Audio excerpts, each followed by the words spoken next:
En las sombras del poder, más allá del Palacio de la Moneda y los escaños del Congreso, han existido siempre figuras influyentes que no requieren un cargo público para mover los hilos del país. No llevan bandas presidenciales ni juran ante la bandera, pero sus decisiones afectan millones de vidas. ¿Quiénes son estos amos invisibles? ¿Cómo lograron posicionarse por encima de presidentes, partidos e incluso de las crisis más severas de nuestra historia? Para entender el presente hay que escarbar en el pasado. Y ese viaje comienza hace más de un siglo, cuando Chile se debatía entre el dominio de los viejos terratenientes y el avance de los industriales.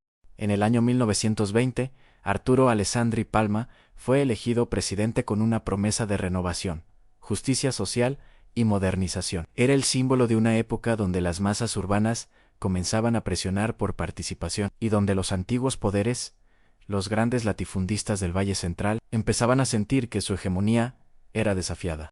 Apellidos como Errázuriz, Larraín, Vicuña y Echenique representaban una casta acostumbrada a controlar el país desde la tierra y el parlamento, donde muchos de sus miembros legislaban en favor de sus propios intereses. Durante la década de 1920, Alessandri intentó llevar a cabo una serie de reformas laborales y políticas que buscaban disminuir la desigualdad. Sin embargo, su gobierno fue constantemente bloqueado por el Congreso, dominado por la vieja aristocracia agrícola. Esta resistencia desembocó en una crisis institucional, con la presencia creciente de las Fuerzas Armadas como árbitro del poder.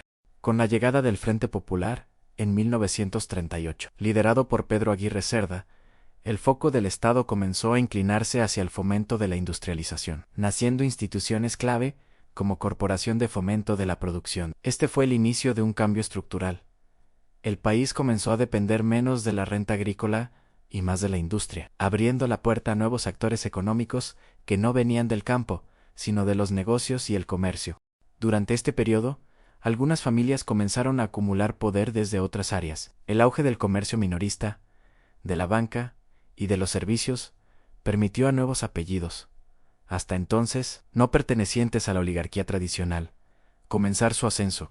Este fue el caso de los Paulmann, inmigrantes alemanes, que desde el sur de Chile comenzaron a levantar un imperio comercial. También comenzaron a sonar nombres como Angelini, empresarios italianos que invirtieron en pesca, energía y celulosa, sectores aún incipientes en aquel entonces.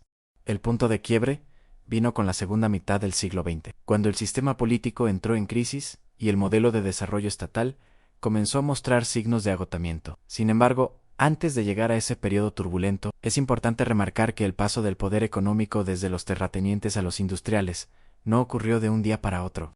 En muchas ocasiones, los antiguos aristócratas lograron adaptarse, invirtieron en banca, educación privada, viñas modernas e incluso medios de comunicación, aunque ya no dominaban la tierra como en el siglo XIX. Los apellidos que brillaban en las páginas sociales aún se encontraban en las páginas políticas.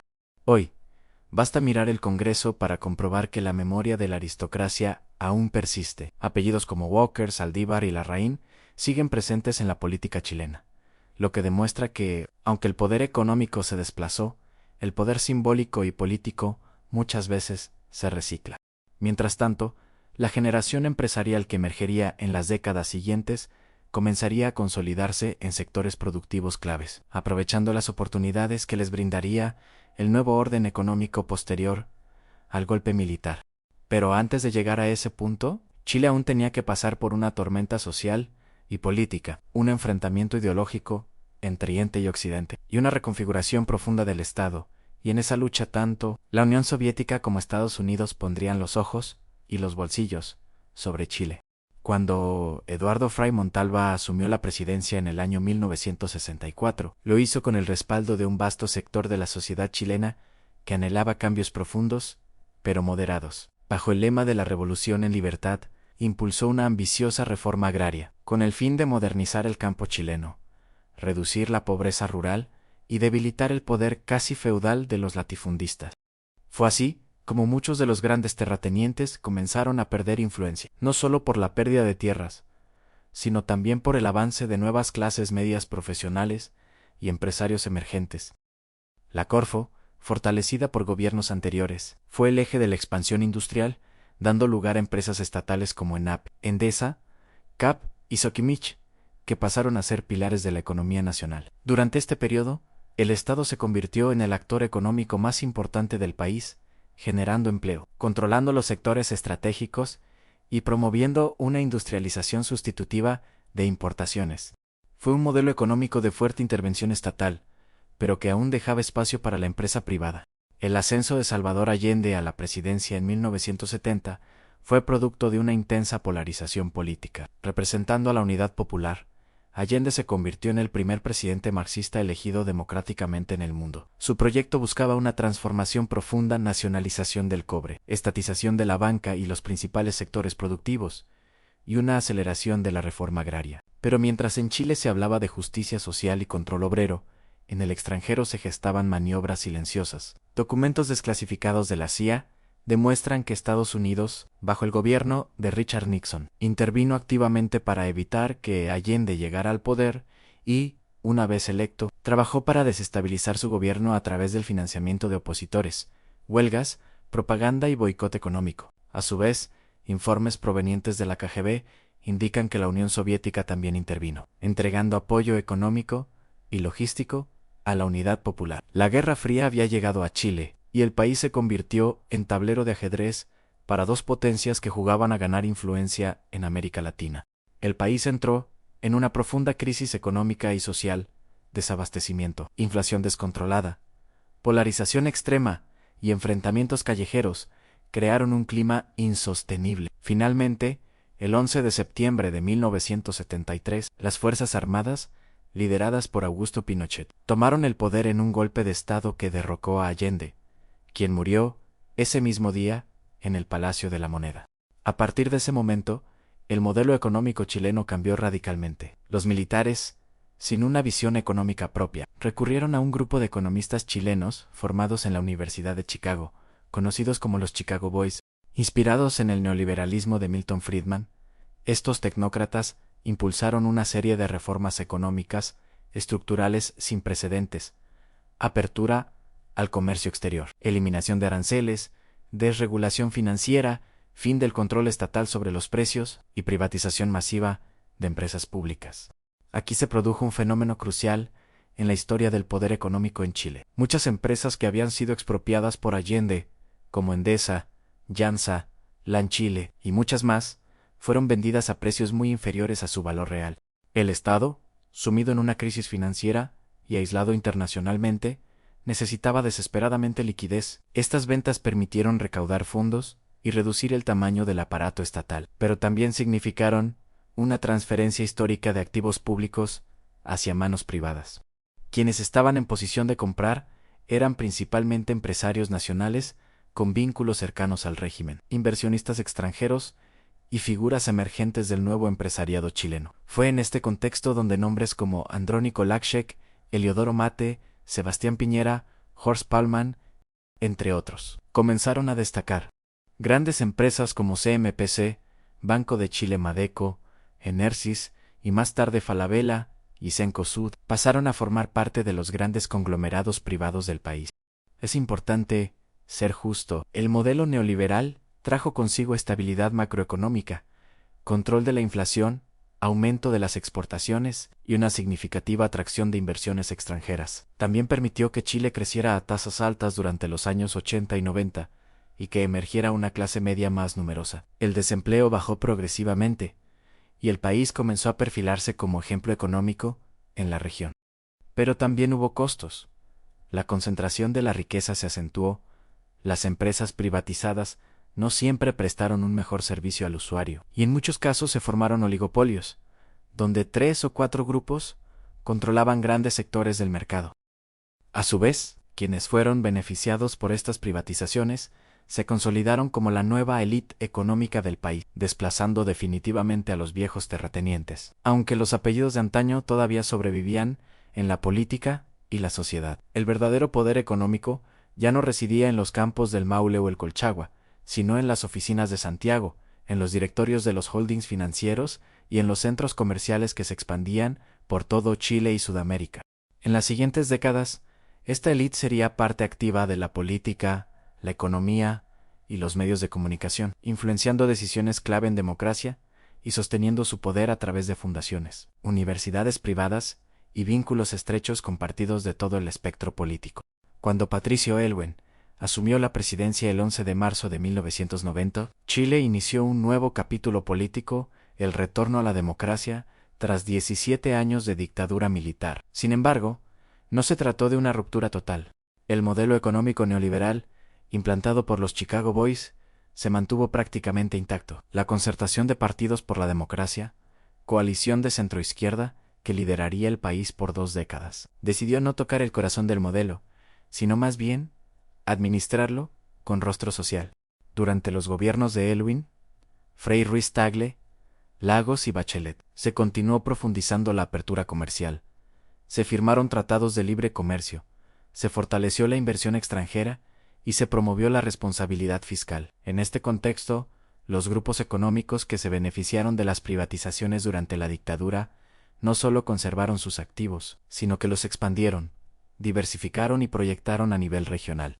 Fue así como se consolidaron las llamadas 7 grandes familias económicas de Chile, los Loksech, Mate, Angelini, Paulman, Salle, Yarur y Piñera. Cada uno de estos grupos pasó a controlar sectores estratégicos como la banca, la energía, el comercio minorista, la minería, las telecomunicaciones y las forestales. Por ejemplo, el grupo Loksech, a través de Quiñenco, se expandió en minería con Antofagasta Minerals, Bebida Auscon, Ceseo. El grupo Mate, desde CMPC, dominó el rubro forestal y papelero, además de tener presencia en educación superior y telecomunicaciones. El grupo Angelini, mediante Copec y Arauco, controló gran parte del negocio energético y forestal, con una fuerte expansión internacional. La presencia de estos grupos no se limitó al ámbito económico. Muchos de ellos financiaron campañas políticas de todos los sectores. Fundaron centros de pensamiento, medios de comunicación y universidades. En democracia, su influencia se volvió más sofisticada y menos visible, pero no menos efectiva. Los lobbies empresariales crecieron, y la puerta giratoria entre cargos públicos y directorios privados se volvió una práctica habitual. Al mismo tiempo, los antiguos apellidos de la aristocracia agrícola siguieron teniendo espacio en el Parlamento, en la diplomacia y en el aparato judicial. Aunque ya no controlaban los grandes negocios, su presencia simbólica seguía pesando en la élite política, especialmente en partidos tradicionales como la Democracia Cristiana, la UDI o Renovación Nacional. Sin embargo, el modelo también empezó a mostrar grietas a partir del año 2010. Comenzaron a estallar casos de colusión y corrupción empresarial que sacudieron la confianza pública. Uno de los más emblemáticos fue el caso de la colusión del papel higiénico, revelado en el año 2015, donde se demostró que empresas de este rubro se coludieron durante más de una década para fijar precios en productos básicos como papel higiénico, servilletas y toallas de papel. Otro caso que marcó un antes y un después fue el de Farmacias Ahumada, Cruz Verde y Salcobran, acusadas en el año 2009 de acordar precios de medicamentos, afectando directamente la salud de millones de chilenos. Las multas fueron mínimas en relación a las ganancias, y aunque hubo sanciones, ningún ejecutivo fue a prisión. En paralelo, emergieron casos de financiamiento irregular de la política por parte de grandes empresas. El caso Penta, revelado en el año 2014, mostró cómo un holding financiero realizaba millonarios aportes ilegales a campañas políticas a través de boletas falsas. Poco después, estalló el caso SQM, donde se descubrió que esta empresa, privatizada durante la dictadura, y hoy una de las principales productoras de litio del mundo, había entregado financiamiento ilegal a políticos de casi todos los partidos, incluyendo figuras de la ex-concertación. Estos escándalos no solo evidenciaron una profunda simbiosis entre dinero y política, sino también la debilidad de las instituciones encargadas de fiscalizar. El Servicio de Impuestos Internos y el Ministerio Público fueron acusados de actuar con lentitud o de forma parcial, mientras que muchos de los imputados evitaron penas efectivas. A pesar de estos episodios, los grandes grupos económicos continuaron expandiéndose. La familia Paulman, por ejemplo, convirtió a Cencosud en una de las más grandes cadenas minoristas de América Latina, con presencia en supermercados, tiendas por departamento, centros comerciales y servicios financieros.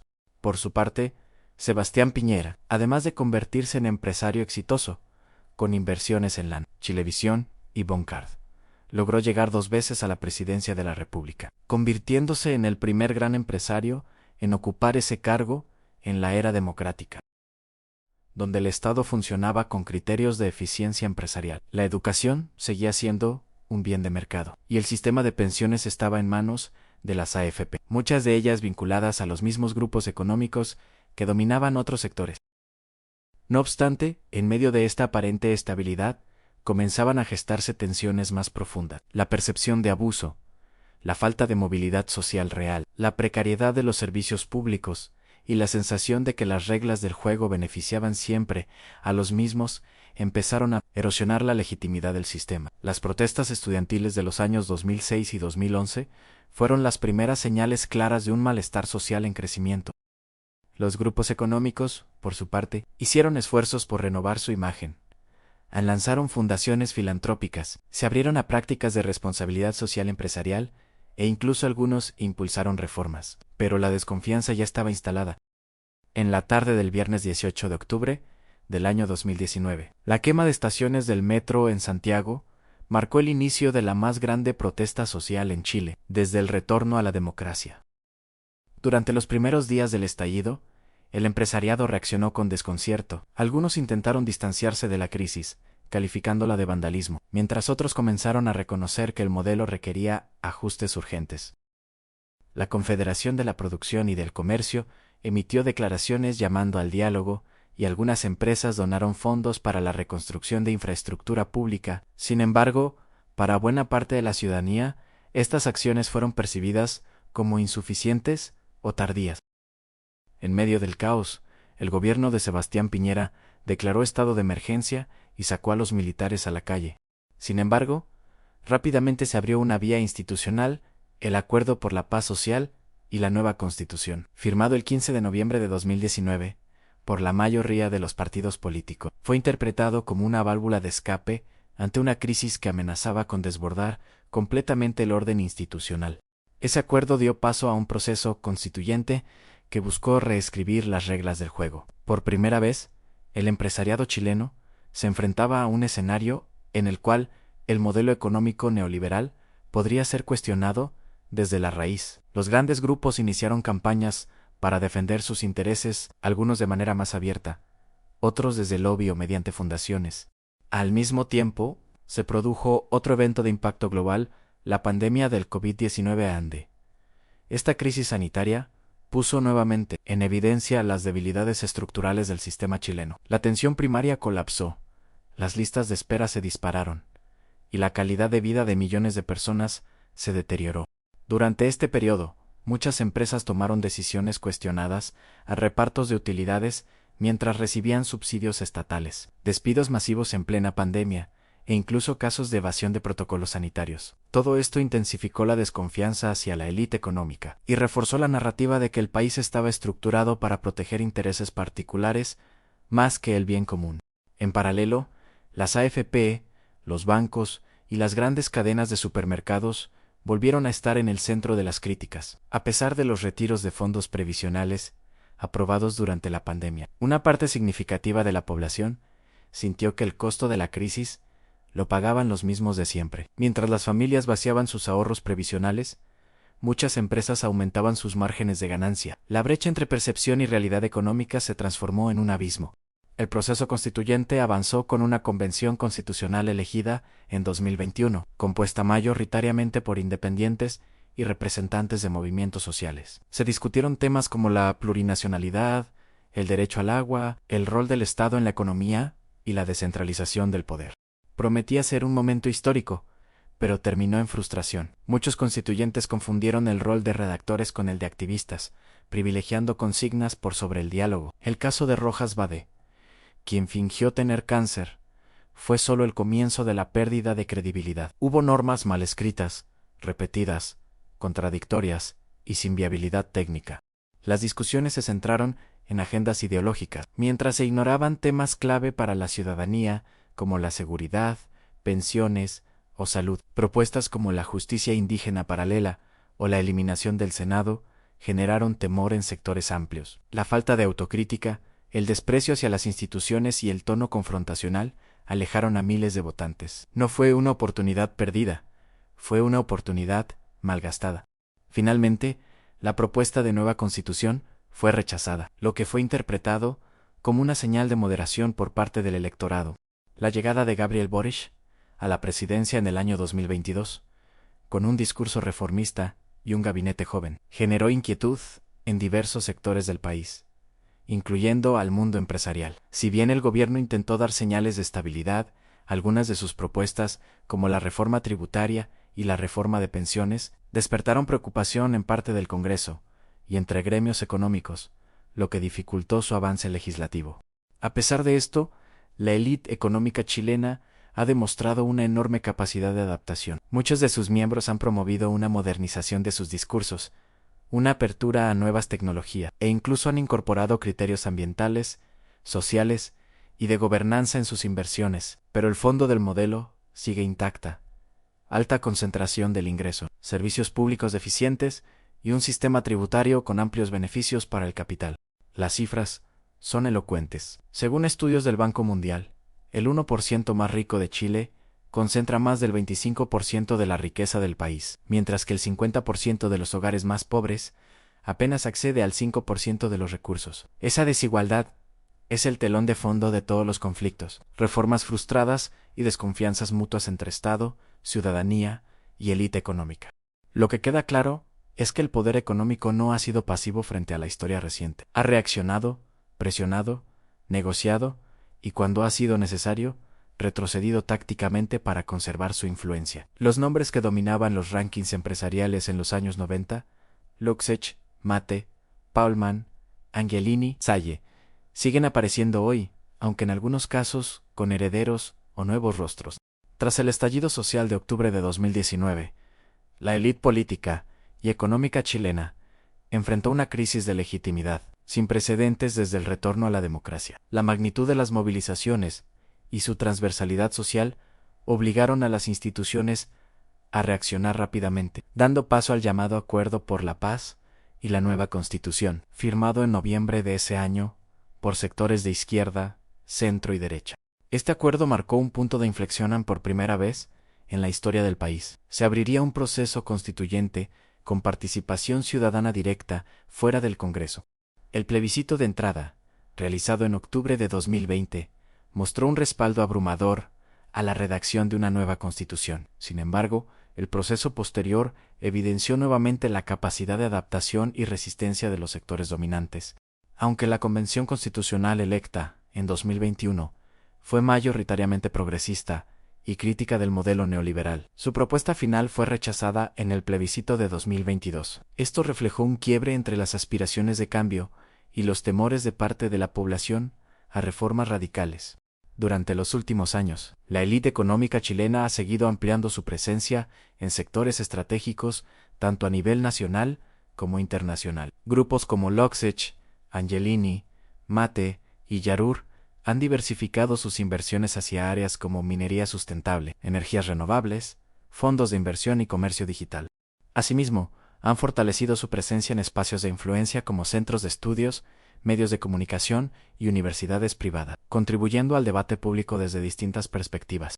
En paralelo, se han mantenido desafíos importantes en áreas como salud, educación, pensiones y vivienda. Aunque ha habido esfuerzos por mejorar el rol del Estado y avanzar en ciertas reformas, algunos indicadores siguen generando preocupación en sectores ciudadanos, como el acceso a servicios básicos, el endeudamiento de los hogares o la precariedad laboral en ciertos segmentos. Si bien las movilizaciones sociales ya no tienen la magnitud de las ocurridas en 2019, persisten expresiones de malestar en grupos específicos, como estudiantes, trabajadores subcontratados y comunidades locales afectadas por diversos proyectos. Esto sugiere que, más que desaparecer, las tensiones sociales se han reorganizado y canalizado de nuevas formas.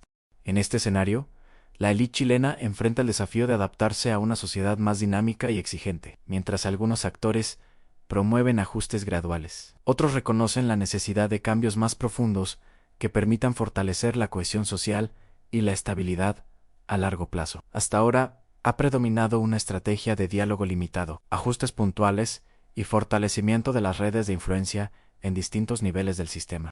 La historia reciente del país muestra que las formas de poder se han transformado, pero siguen teniendo un rol central en la toma de decisiones. Desde las tradicionales instituciones hasta las plataformas digitales, la élite ha demostrado capacidad de adaptación.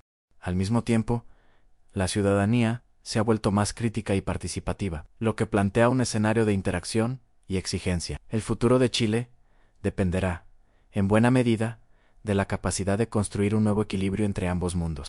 Gracias por habernos acompañado hasta el final. Esperamos que este contenido haya sido informativo y te haya permitido reflexionar desde una mirada amplia y equilibrada. El mundo cambia constantemente y comprender cómo se configuran las fuerzas que lo moldean es clave para tomar decisiones con conciencia. Si valoras este tipo de espacios, te invitamos a seguir explorando con nosotros en futuros videos. Hasta entonces, cuídate mucho y que tengas un excelente día.